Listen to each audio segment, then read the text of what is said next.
What's going on, everybody? Welcome back to the LTQ Wrestling Podcast. It's been a minute. Unfortunately, we're not able to get all three of us here again. It's going to happen one of these days. Maybe a miracle will make it happen. We got a lot of wrestling to get into. I'm joined by Tears. Tears, how was your New Year's and Christmas? You ready to talk some pro wrestling? It happened. Just went by. It was pretty warm due to the weather around here. Kind of ready. There's been a few things that's happened. Oh, yeah. When we got the Royal Rumble around the corner, obviously AEW just had full gear. MJF won the world title, which I figured would happen. A lot of fans were like, oh, how could MJF win the title? I mean, he just came back. But we'll get into that. So we'll start off talking about Roman Reigns and Cody Rhodes. Now, a report came out a few days ago about the WrestleMania match and how Roman Reigns pitched the idea to have him retain again, against Cody in the first match. And Vince was in creative control at the time. He went to Vince, said, you know what, that's the idea I have. I want to retain. Cody wins the next year. Triple H was apparently against the idea. And it makes you think, like, if Triple H was in charge of creative at this time, Cody would have won in that first match. And to me, that would have been a mistake because really Cody losing that first match against Roman really made it mean even more that he won the second match because he had to go through The Rock. He had to go through all these hoops to get there. So, Tiz, what is your overall thoughts on that report about Roman pitching the idea and Vince approving it and Triple H being against it? I mean, I get what you're saying to where, like, looking at it hindsight now, it would have been a mistake. However, we wouldn't have known that due to the fact that Cody won that first one at WrestleMania 39. I mean, I remember feeling like when that happened, it was just like, well, if Cody couldn't do it, nobody could. And for a long time, it was just like kind of just vibing. But I mean, yeah, with it happening, we had a great WrestleMania 40 situation on our hands. But it's just one of those two where, like, would it have been as bad? Because, like, on one hand, you could definitely say, yeah, Roman winning was actually a better idea. But what could have happened at WrestleMania 40? Could it have been the rematch between the two? But then again, what? You see, this is the problem with us not being the actual booker. We don't know what could have and what couldn't have. We don't know what the other storylines could have been if Cody won. So I would have to say I'm not too sure. Yeah, it's tough looking back on it and thinking, like, woulda, coulda, shoulda. But, like, I know they were probably banking on The Rock wrestling against Reigns eventually. Maybe that was the plan the next year. I mean, originally that was the plan the second year. They weren't even going to do a Cody and Reigns rematch. But the We Want Cody movement was so big that they kind of had to. So I don't know what to necessarily believe because there's reports coming out that wasn't the plan. It was not going to be a rematch, and there wasn't going to be a rematch. It was going to be Rock and Roman, and they were going to do Rock and Cody, and then do Roman and someone else. I don't know. Excuse me. So I don't know. I mean, there's a lot of different scenarios you can look at. I do think what they decided to do ended up working the best. Now, I know some fans, when I look at it selfishly and Reigns' part, were like, oh, he just gets another year added on his title reign and all that. But that did make it more meaningful to end another, year of his title reign. And, fans are going to have mixed opinions on it. I know Cody's title reign hasn't really been a lot of positives. Some of that's on WWE Creative. There hasn't really been a lot of feuds for him to really have. I mean, him and Drew have been feuding for months. They're doing a 3 Stages of Hell, which that's getting a lot of criticism. They're doing a normal match in the 3 Stages of Hell, which is just stupid in my opinion, but whatever. That's kind of one of my gripe with Triple H is he has feuds go on way too long, but that's a story for another day. But, like, I don't know. I mean, Cody's reign, I feel like he was kind of doomed from the start in a lot of fans' mind because you're following up Roman's title reign, and that's really just, like, tough to do. It's kind of like Cena retiring and there's, like, a new young guy taking his spot in a way. Like, it's tough. So, right, wrong decision, you can debate, but I think it paid off in the long run. And, we're going to get Roman and Cody 3, it sounds like, this year. A few people told me, oh, no, they're going to do Roman and Punk. I don't think they're going to do that. It sounds like they're doing maybe Punk and Braun at Mania. I don't know what the plan is. But yeah, we're gonna get Roman and Cody 3, and whatever happens from there happens. So I do have to ask real quick, what are the 3 stages for the Cody and Drew? Because I wasn't too sure what they were. so the first match is a normal match, second is a Falls Count Anywhere, and third is a cage match. Honestly, I'm not mad about that. Although it's gonna be weird. Like it's starting off as a normal match. I feel like it's fine personally, but like to go from Falls Count Anywhere to Steel Cage, I kind of be like, that might be a little convoluted because it's Falls Count Anywhere. They could be on the stage, they could be backstage, they could be in the parking lot. So you got to go back to do the Steel Cage part. I'm just like, I don't know how I feel about that one. I would have feel like saying no DQ being the second role would have been better, personally. Yeah. I mean, to me, it just feels like they're only doing this just to get Drew to get one pin win over Cody. That's like the only reason they're doing this, because Drew. I want Drew to win just as much as everybody else. I just don't see it happening. I mean, I know a lot of fans are burnt out on Cody. It sounds like they got plans already in place for Mania. I just do not see Drew winning. And it's unfortunate because Drew's really been one of the worst booked wrestlers in this Triple H regime. I don't know what's going on with that. But again, story for another day. So Austin Theory's been back for a minute. And, there's been criticism about how they had him return. She have just revealed himself at Survivor Series War Games. Whatever the case, he's always been a very talented guy. This could be his last chance, really, in WWE because he's had a few chances. Does Triple H really like this guy? It sounds like more Paul Heyman's wanting him to be involved in this. But Bryan Alvarez had some stuff to say about Theory.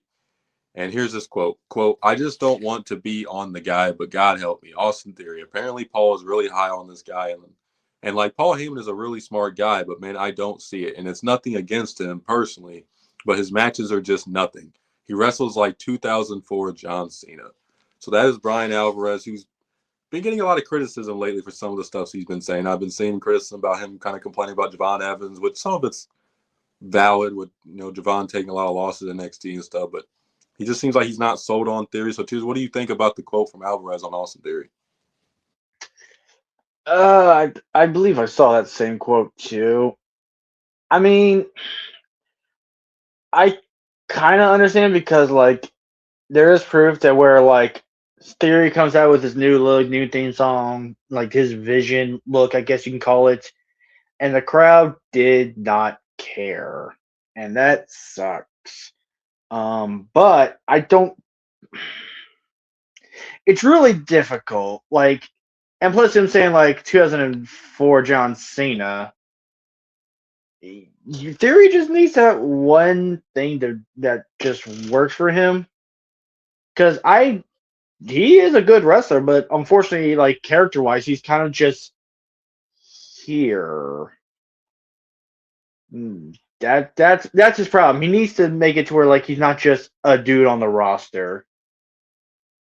And hopefully this helps. Heyman made great stars when he actually wanted to.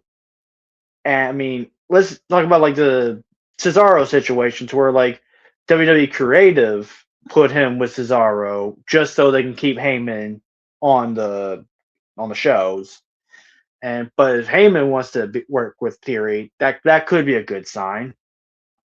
That's my takeaway. Is like if Heyman wants to work with Theory, then surely by I would say a year or less, we'll see if Theory can sink or swim. Yeah, I mean, this is kind of his last chance, like I said. And, he was complaining about Theory's work and saying he's not a good worker and everything. I disagree. I've seen Theory in Indies and NXT, and he's a hell of a worker. I mean, he's got a great moveset. And Cornette was even, like, very complimentary of Theory, always has been. He was saying, like, Theory kind of understands letting stuff kind of generate or, happen. Not necessarily like rush stuff. He kind of understands the business, and he's a hell of a seller too. I mean, he's a great seller.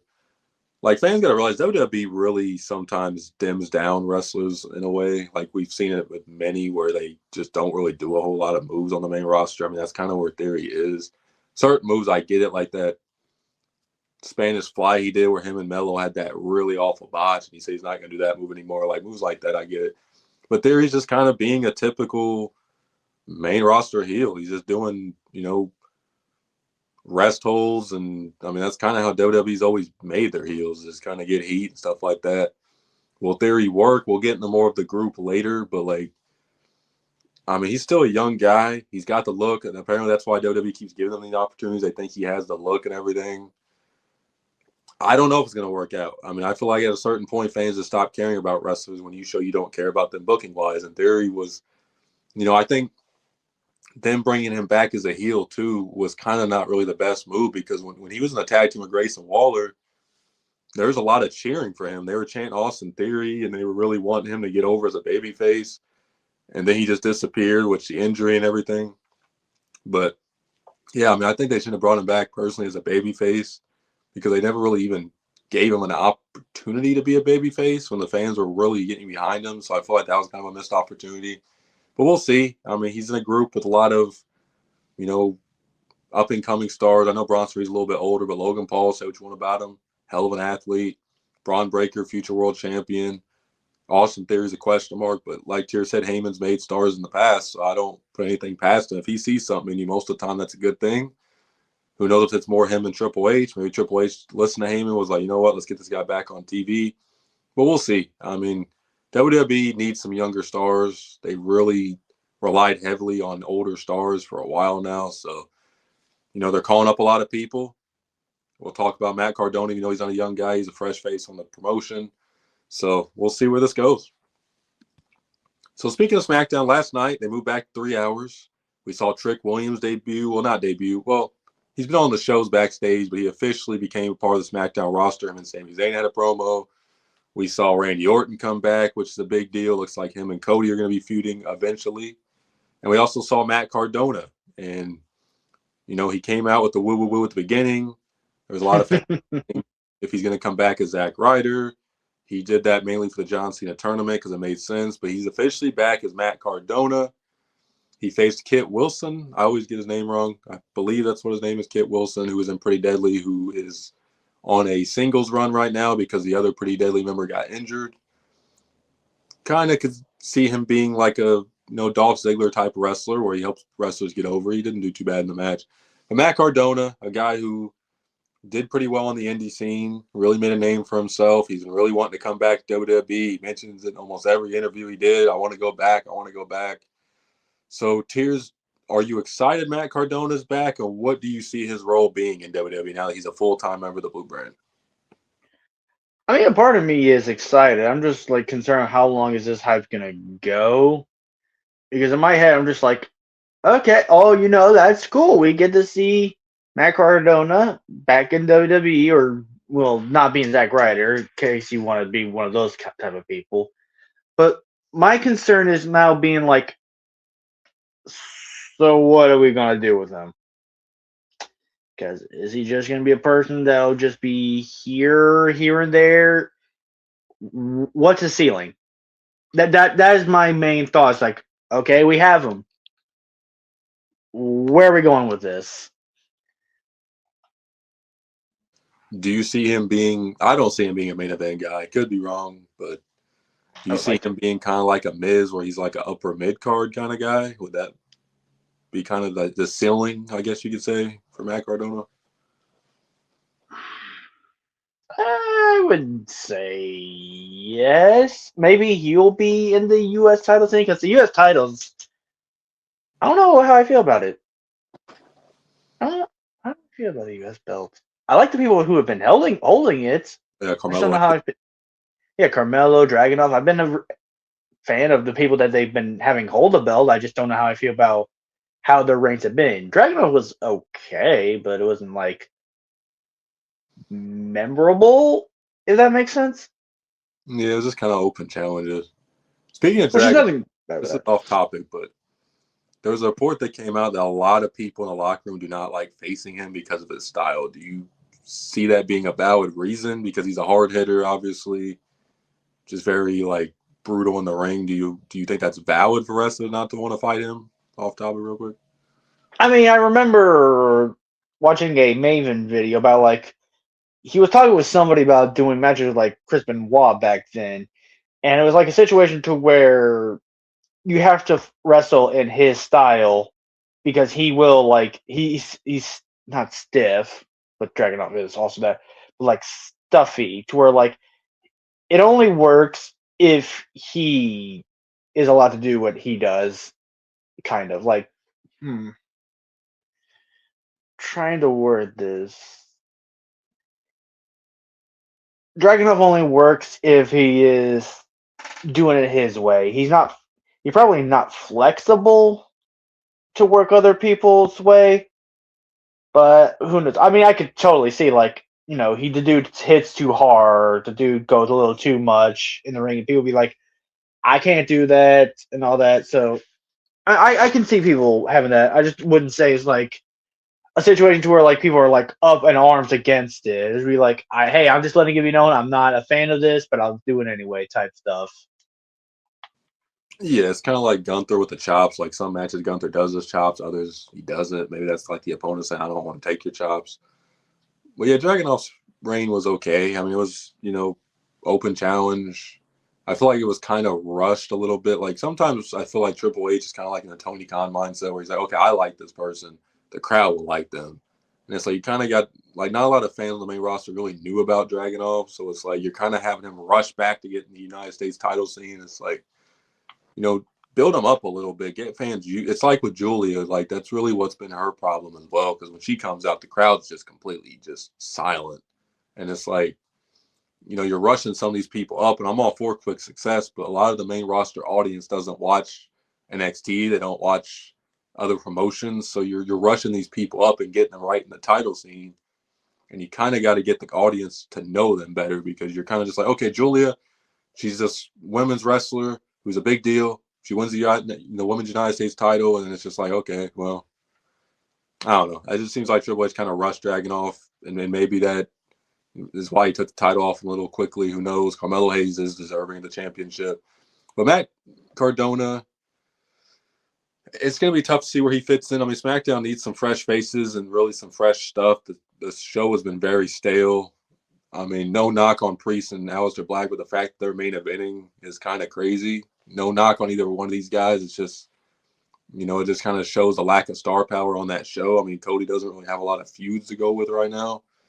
Trick, I think, could be a main event guy on that show. He really got a big pop when he showed up. He's a really good promo, has the look and everything.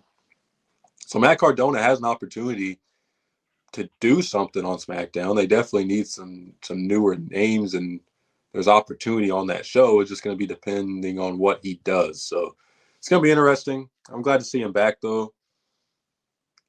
I know fans are not really familiar with what he did on the Indies. He was the Deathmatch King. I think that was what he went by or whatever. So he's not going to be that in WWE by any means. He's definitely going to be watered down, but I think he'll be fine. This is what he wanted, so we'll see how it goes.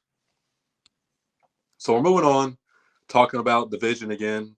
And there's a lot of talk about them being the next Evolution. There's a lot of comparisons about how, these guys could all potentially be world champions one day.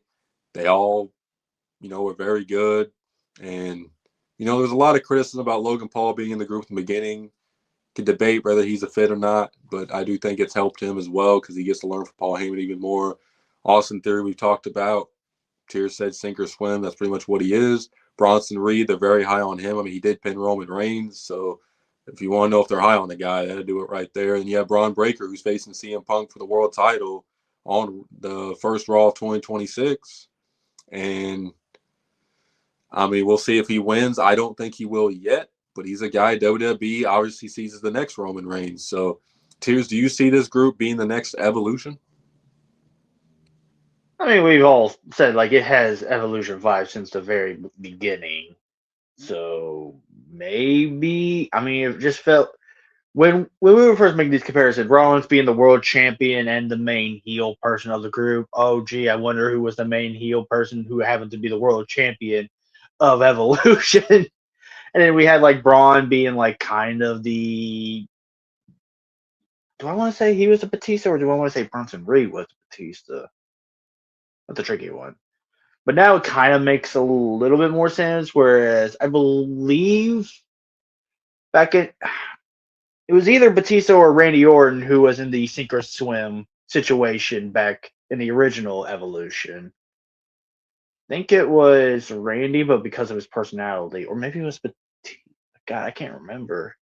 I think it was both of them because I think they both joined the group and both of them got hurt. I think or something like that. It wasn't originally supposed to be, I believe, Batista. Mark Jindrak. Yeah, it's supposed to. No, no, you're right. It was supposed to be wait, was it Mark Jindrak? Was that his name?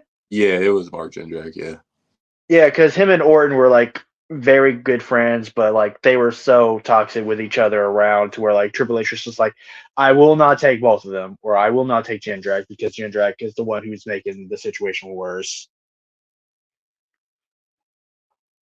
So yeah, I can see this being very much a modern day Evolution.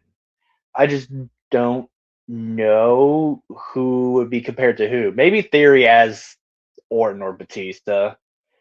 Like this could be his situation. This could be Bronson or Braun Breaker's way to be like main eventer, and Bronson Reed like getting more screen time, and with Logan Paul.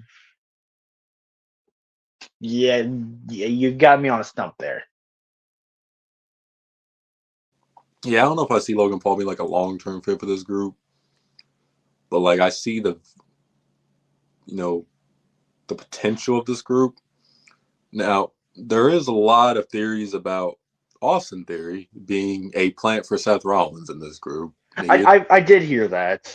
Yeah, like that's a possibility. Maybe Rollins said he's out probably another 3 or 4 months, so I mean they have time to set something up there. I don't think this group's going to be together for a long time. I do think either Theory or Logan Paul is going to leave. Excuse me, but like Theory does have the connection with Rollins. They were in a group together when Theory first got to the main roster with him and Murphy, so there's that connection there. And then Theory's kind of going against the group, like they're trying to tell him what to do, and he's like, no. Like Bronson Reed, I'll start off the match and you on the apron. No, I'm going to start the match. I'm not no, bum. I'm not going to just listen to you. So they tease tension in the group. We'll have to see where it goes long term. But I mean, I see the potential. And WWE has really done a good job with this Vision group. I mean, they've really been the main thing on Raw. And we'll see. I mean, there's a lot of potential there. Braun Breaker in Theory. I mean, people forget how young Austin Theory is. I think he's not even 30 yet. But both those guys have a lot of potential. So we'll see. People forget how young Braun Breaker is. Yeah, he's only 28. Yeah, I mean, he's long road ahead. There's a lot of young stars in wrestling. We'll talk about that to end this episode. But okay. MJF and Kenny Omega, segment against each other. Sets up a big match. I know there's been a lot of, questions about, Kenny Omega and his health, and he hasn't really looked like the same Kenny Omega. Obviously, he's had a lot of health issues over the years. He's getting older. So this might be his last opportunity to really have a singles run. The Young Bucks are taking a break, it sounds like, because they said we won't be back to the new year. So sometime this year they'll be back. But MJF's wanted this feud. He's wanted it. They had a match before. They didn't really have any build-up. Tony Khan just threw it on the show and was like, here y'all go. Here's the MJF and Kenny Omega, main event of a pay-per-view on a regular show, and it just didn't do anything. They didn't build up. So MJF gets his wish. It's going to be him and Omega. He's also probably got feuds with Hangman, Swerve, and Joe he could go to. So a lot of feuds they can really, rely on for the next year or so with MJF. And, they need to do something different. I think Hangman's reign came to a stale at some point. And we'll see how MJF's title reign goes. But what do you think about that, Tears, him wanting a feud against Kenny Omega? I can see it being fun to watch, and I'm just like, is this one of the... I'll put it this way. It wouldn't be a feud that I thought I would want. It kind of feels... It's one of those to where, like, I'm interested on where this will go.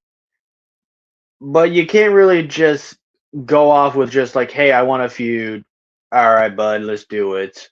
I gotta have something with it. Yeah, we'll see how much they build it up. I mean, Omega pretty much was talking about how he's pretty much his last chance to win a world title and stuff like that. So I guess that's the story they're going with here. And I'm not mad at it. We'll see how long this feud goes. But MJF, I mean, obviously he's the biggest star in the company, in my opinion. I do think maybe Ospreay is the one to beat him, but Ospreay's really trying to rush back from his neck surgery, which I don't think is the best move. I mean, he's already talking about coming back in like 3 months, and he's not even been out a year. I don't know how safe that is, especially with Ospreay's style to come back that early. But there's talk of it. Maybe they go back to him and MJF's feud, which I really enjoyed. Omega's not beating MJF for this title. It's not going to happen. It's pretty much just, MJF wants this. We'll give it to him. See what happens from there. Omega, I'm just not expecting a Kenny Omega MJF match if it would have happened 5 years ago, because Omega's just not the same guy. And, it is what it is. Father Time. And also, MJF was not that level of a star yet. No disrespect to him. It was just like he wasn't as hyped up as he was nowadays. No, not at all. And Omega's not that same guy as he was 5 years ago. So I don't think anybody's really expecting a 5-star match. I still think it'll be very good. We'll see. I mean, it's something different, something new. MJF was kind of needed to win this world title. Joe wasn't really a long-term champion anyways. So we'll see. So a report came out this morning that Tommaso Ciampa is potentially leaving WWE. It is said his contract's expiring soon. He's choosing not to renew it. It is not said if he's planning on, taking a break from wrestling or maybe exploring his options. But, a lot of fans were surprised by it. I wasn't really surprised to hear this. It's because the way he's been booked on the main roster, it's not really been a very good run. I mean, him and Gargano have had a few tag team title runs, but I mean, WWE tag titles don't really mean a lot anyways. Other than that, he's also not that young. Oh, you said what? He's not really that young as people think he is. No, he's in his 40s too, yeah. So maybe he's wanting to take a break. That's a possibility as well. Definitely can see the frustration, though, if he's planning on leaving. This guy during NXT, though, credible. Best heel in the promotion. I feel like they really missed their mark not taking advantage of that. I mean, this guy came out to no entrance music, getting booed out the building. It was just an incredible run. So, Tears, what do you think about Ciampa leaving WWE? Your thoughts on it, and where do you potentially see him going if he does decide to continue wrestling? Well, there's no ROH anymore, so that's a bummer. If he was done with wrestling completely, I can see that being a high possibility.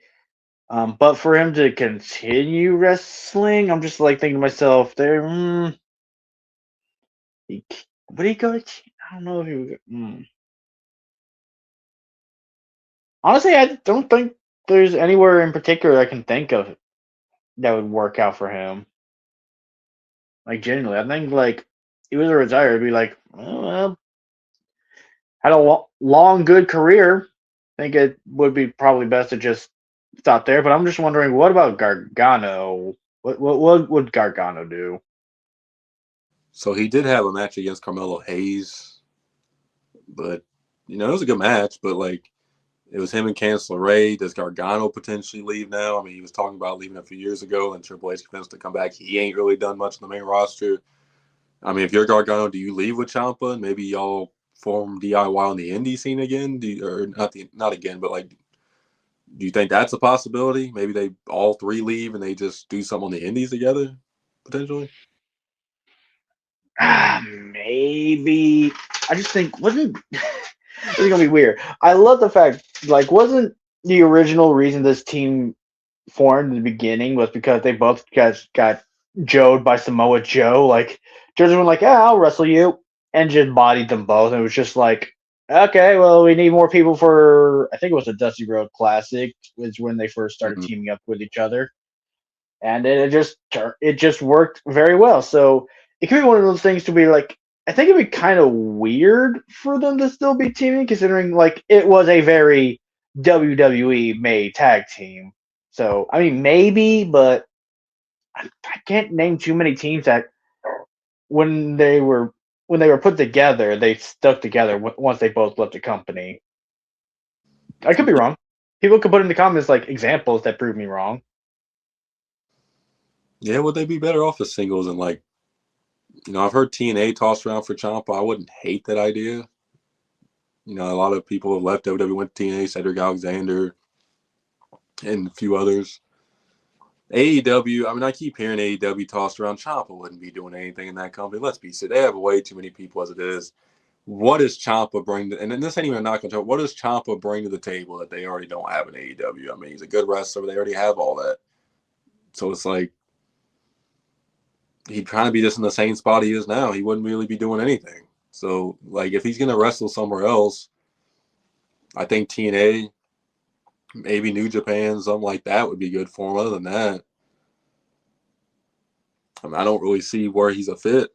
And, you know, Ciampa's one of them cases where it's like NXT success doesn't translate to the main roster, and it's a shame. Because, like I said, he was such a good heel in NXT. It was, like, crazy that he didn't really get to do any of that on the main roster. And then he gets called up, and they really don't even have him show any of his personality. It's just like, okay, we're going to throw you and Johnny in a tag team. We're going to take away everything that made you Ciampa. We're going to change your entrance music like we do everybody else, give you the most generic, boring, bland entrance song ever. And then we'll go back to your old song after the fans stop caring about you and think it's going to work. Like, it's just such a formula for disaster. And I'm sure that's crossed his mind when he's considered leaving. Like, okay, what is my ceiling here? I mean, me and Gargano won tag titles. We really just been losing. We haven't really had a storyline to really sink our teeth into. We've kind of just been feuding with random teams. Like, there's just not a lot for him to really stay for. Like, I just keep seeing tweets like, oh my God, Ciampa's leaving. What? I'm shocked. It's like, how are you shocked? Like, look the way he's been presented on the main roster. Like, why is it so surprising? And here's the thing. Some of y'all got to stop acting like y'all care about somebody once they want to leave the company. I could ask 9 out of 10 wrestling fans about Ciampa, and half of them would not even remember he's even with the company or not care about him or whatever the case. Like, don't be them people. It's like, okay, now he's leaving. I want to act like I give a shit about him. It's like they did with Karrion Kross. Like, oh, you know, we missed Karrion Kross. We want him back. I haven't heard anything about Karrion Kross since he left WWE. Like, y'all only care about people in the WWE bubble. Once they leave, y'all are going to forget about Ciampa, and it's just going to carry on. The WWE machine is going to keep on turning. And it's okay. If that's what you want to watch, you want to watch. But don't act like you care about Ciampa now that he's leaving, because half the fans don't even react to bro when he comes out there. So just want to get that off my chest. Hopefully Ciampa does something. I mean, I'm a big fan of his, especially during his NXT days. But like Tier said, he's a little bit on the older side. So how much is really left in the tank? We'll see. If he continues to want to wrestle, maybe he's just like, you know what, I'm done. We'll see. But yeah, Ciampa, definitely a missed opportunity on the main roster. So final topic. We have a lot of young stars in the wrestling business. Exciting young talent. And we're going to talk about what star we see having the brightest future in the next 5 years. You got Javon Evans, Leon Slater, Braun Breaker, Austin Theory, Kyle Fletcher, Roxanne Perez. The list goes on and on of young talent. So, Tears, who do you see? And it could be somebody I didn't mention having the best next 5 years in pro wrestling. It could be you can mention a female and a male wrestler if you want. It could be multiple names, but who do you see being that wrestler in 2031 where we go, what a career they've had so far?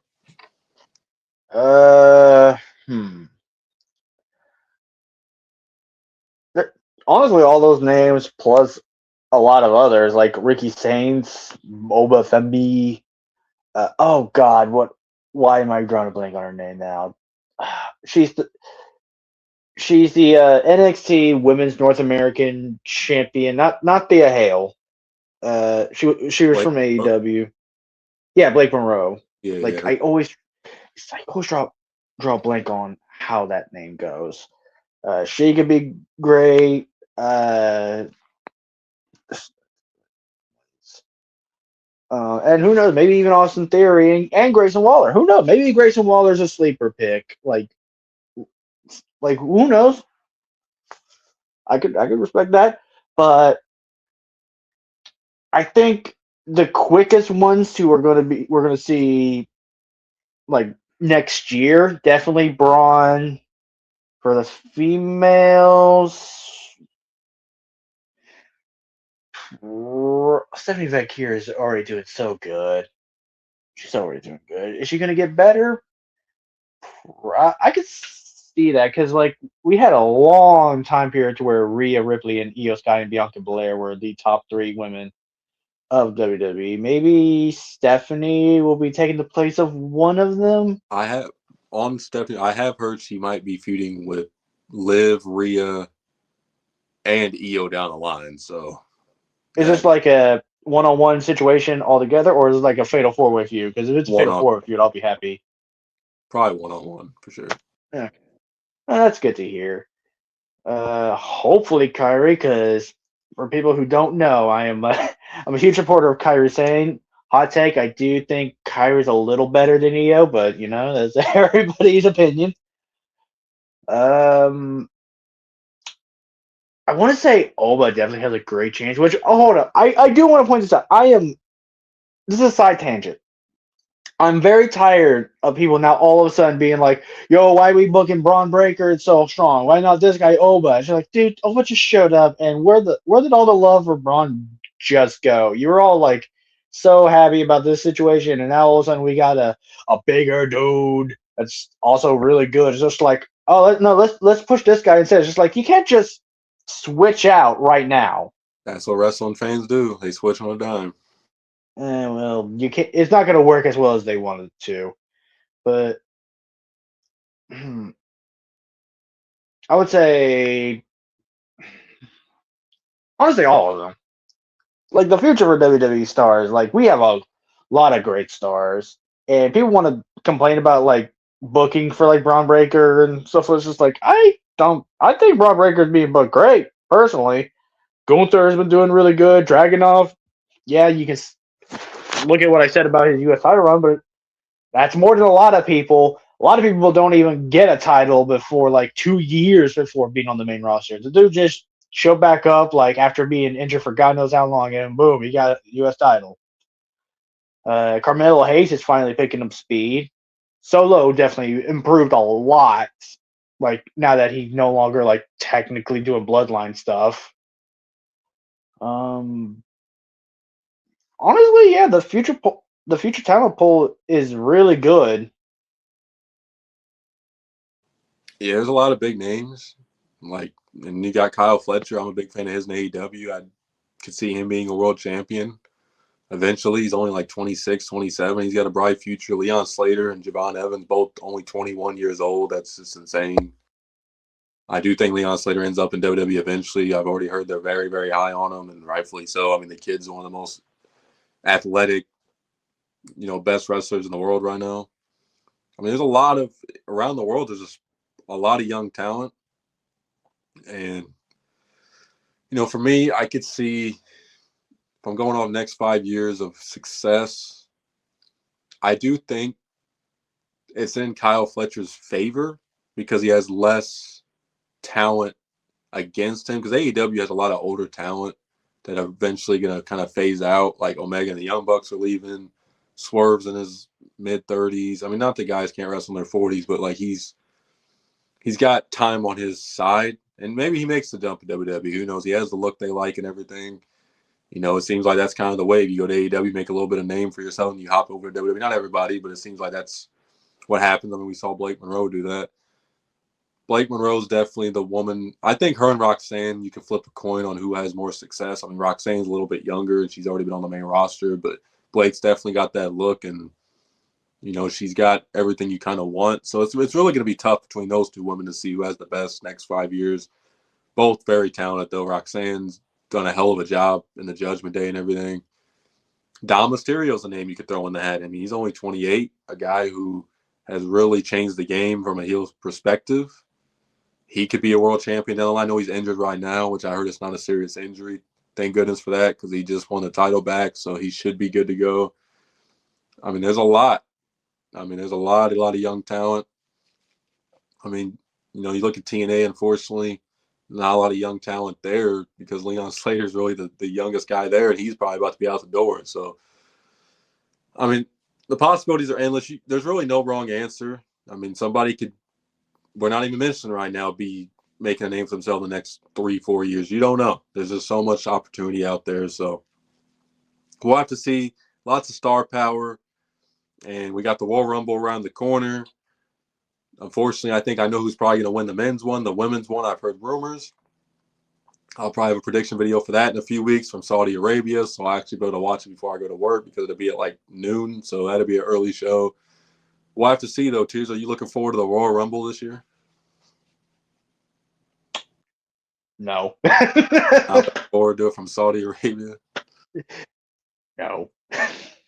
I'm one of those people. I'm willing to admit that's just like not happy about the Saudi deal. Yeah, I'm not either. Yeah, fortunately, they're paying WWE boatloads of money, so it's not gonna stop. I mean, I do think, not to spoil my predictions, but I mean, I've been saying this for a while. I do think Braun and Roman wins the men's Rumble, and I've heard Liv Morgan could be the showcased woman at WrestleMania. So I don't know if that's going to mean her winning the Rumble potentially, but I've heard she's going to be like the main focus. Maybe that's where they do her and Stephanie Verkiers. And I've been hearing they're going to do that. Maybe that's WrestleMania. Who knows? But we'll have to see. Hopefully you guys enjoy watching this episode. I know it's been a minute. I try to get out, at least a few times a month the video out. I just did a video on The Miz about how his treatment in WWE's been. Recently took RKO from Randy Orton. Got the MJF video out. Got some shorts out. So make sure to say like and subscribe for more pro wrestling content. As always, appreciate the support. Peace. Bye.